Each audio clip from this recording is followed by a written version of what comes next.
Beside the Brook, Chapter 11. Searching for Ginger. The children did not look forward to the expedition in search of Ginger. For one thing, it was difficult to get into the big cover without Mr. Jupe seeing them, for his hut and the field of young pheasants lay between it and their house. "We'll have to go a long way round," said Peggy. "Never mind," replied John. "It will be worth everything if we find Ginger for Teddy." So they set off in the other direction from the wood. First they went a distance along the main road, then turned up a lane leading from it towards the back of Big Cover.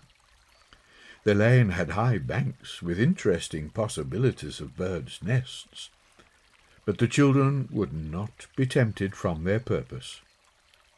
Soon high young oak trees rose on each side from thickets of rhododendron, and then they fell silent, for they felt that their adventure in the woods had begun. The lane crossed the brook by means of a brick bridge that clung about with ivy. "This is our brook," said Peggy. "It looks different," said John. "Ah, but we're a good distance from home now," Peggy reminded him. "If I threw something in, I wonder how long it would take to get home," said John. "Don't know," replied Peggy. "What shall we throw in?" She looked about. "I've got a good idea," she said, picking a yellow rhododendron leaf from a bush. "What's that?" asked John. Peggy did not reply, for she was busy scratching on the yellow leaf with a pin. "Dear Teddy, we have gone to look for Ginger, P and J. The writing will turn brown presently," she said, "and we'll throw it in." "Oh, good, Peggy," cried John. "Do you think Teddy will get it?" "He might not," replied his sister, "but we'll post it just the same." They threw in the yellow leaf from the bridge. It struck the current, turned round once, and floated away. For a minute or two they watched it. "It's caught up," said John. "No, it's gone again," cried Peggy. The yellow leaf bobbed and twirled, and at last sailed away round the bend. "We'd better hurry up," said Peggy. "The wood's a big place, and we'll have to be fearfully quiet and careful." "I know," replied her brother, not caring to be reminded of its terrors. "If it wasn't for Mr. Jupe, it would be all right." Peggy thought that went without saying, and they proceeded in silence till the lane ended in a grassy cross-track. "We'd better go that way," said she, pointing to the right. She was not sure of this part of the big cover, though she knew all the tracks nearest her home.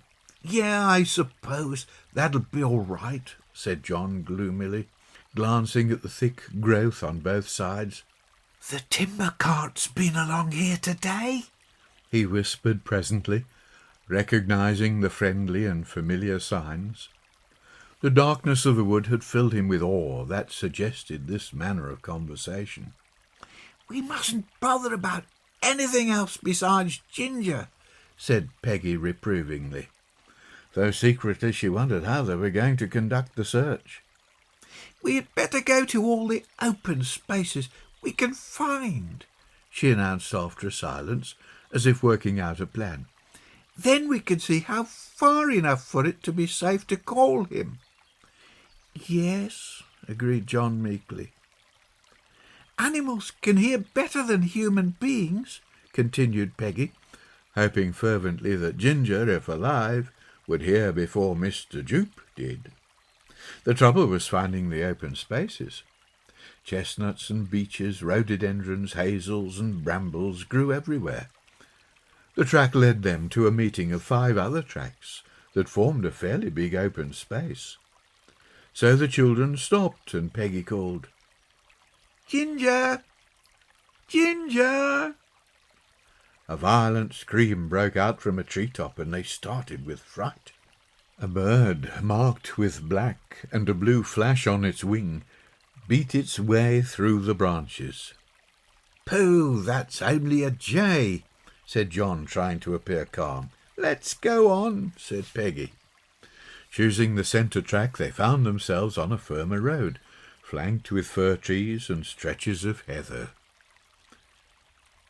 "That looks open," said John, indicating an expanse. Together they crept among the clumps, calling the cat's name. Unseen birds and animals protested against the disturbance. A red squirrel on the way down a fir tree halted, spread-eagled against the trunk, changed his mind and ran up again. But no sound resembling a cat's mew could be heard. "Whatever's that thing?" asked John, staring at a long neck twisting out from a hole high up in a tree. Exclaimed Peggy. "I don't know, John." And she hurried back to the path, followed closely by her brother. They passed into the trees once more, and presently John caught sight of a queer-looking gateway in a built-up bank. "Look, Peggy," he said. "That's only a rabbit snare," replied his sister. She had often seen them about the woods. The upright sticks flanked an artificial hole, which tempted unwary rabbits into the trap. "Perhaps Ginger was caught in one like that," said John. That tempted them to call his name again, but their voices only roused the deep bark of a dog that seemed not very far away.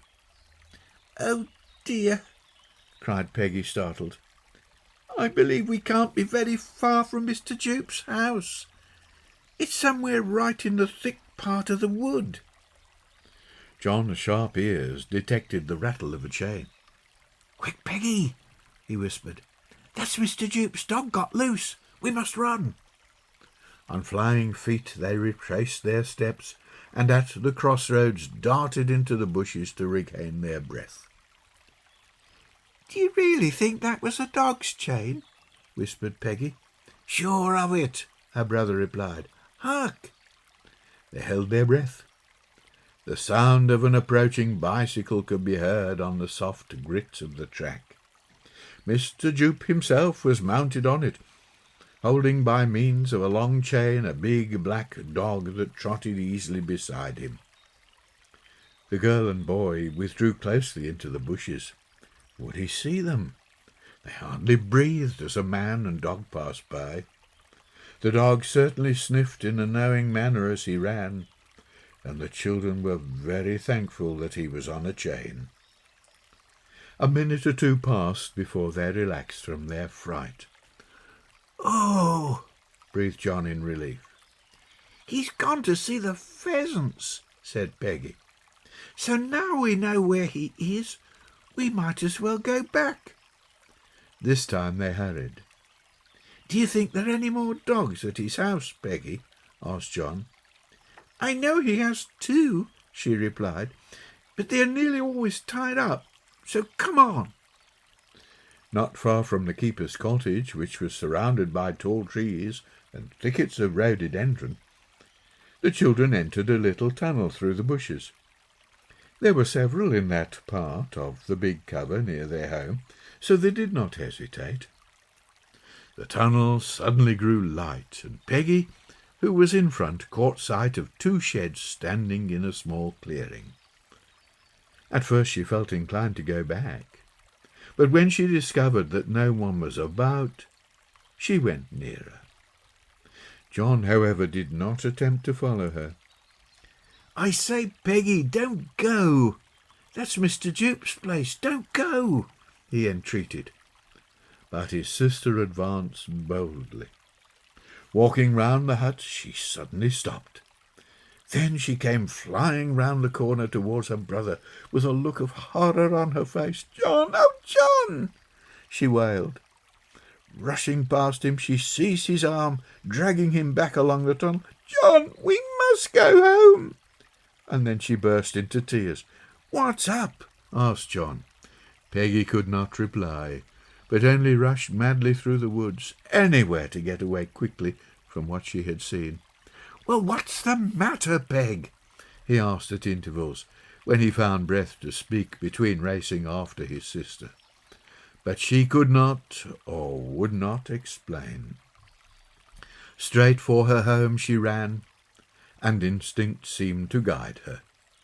She did not mind now for Mr. Jupe. In fact, she would have done anything to him if she met him. She would have bitten him. She would have scratched him. She would have... But tears blinded her as she ran with John close behind. A barbed wire fence separated the big cover from drove, and now Peggy knew where she was. Lying on the ground, she rolled underneath to avoid the barbs, a trick copied faithfully by John. "What did you see, Peg?" asked John, yet once more hoping to get an answer now that they were safely out of the wood. "I found Ginger," said Peggy. John gasped. "You found Ginger?" His mouth fell open and stayed like it. Then, when he had recovered from the shock, he said, "Then why ever didn't you fetch him home?" Peggy, who had stopped running and now was weeping quietly as she walked, sobbed, "I couldn't. It was only his skin nailed on a board." John suddenly felt sick. He could find no words to speak. Together they trudged past Pacific Ocean the weary length of drove. The hunt was over. Perhaps Teddy would cry too. They found him settling his lame duck for the night, and at the sight of his kind face the tired children drew comfort. "Come, bairns," he said. "What terrible thing this happened, that one of you should be crying and the other all ready to begin." The children did not know how to break the dreadful news. The kind old man did not press them to speak, but invited them into the hut and made them sit down. "We found Ginger," burst out Peggy at last. Then Teddy understood their grief. He had guessed the cat's fate before this. The search for Hazel showed him just how Ginger had been lured to his death. He asked no questions, but let Peggy go on. "I saw his pretty ginger coat nailed on a board," she lamented. "I know it was Ginger's fur, because it had the tabby marks down each side, and his feet were white." Teddy nodded sorrowfully. "There was a row of dead things hanging over a wooden fence," the girl continued gruesomely. "Weasels and stoats, jays with pretty feathers, and an owl." The shepherd was feeling about in his cupboard for ginger nuts. Never mind, he was saying. "It's maybe your first taste of real sorrow. I'll tell you something in a minute." He fixed up the table, poured out 2 glasses of milk, and was pleased to notice the children cheer up. "It couldn't be helped," he said. "We all loved Ginger, but he couldn't help himself either." At the mention of the cat's name, Peggy's tears welled up again, but she did not sob now, as the shepherd continued talking gently. "You see, bairns, Ginger, like all cats, was a natural hunter. His cousins, the tigers of India, the lions of Africa, the jaguars of America, are all the same. It is their nature to hunt and kill. We cannot tame them. Ginger went after the keeper's pheasants, and I dare say killed a few. We can't blame Mr. Duke either. He only did his duty."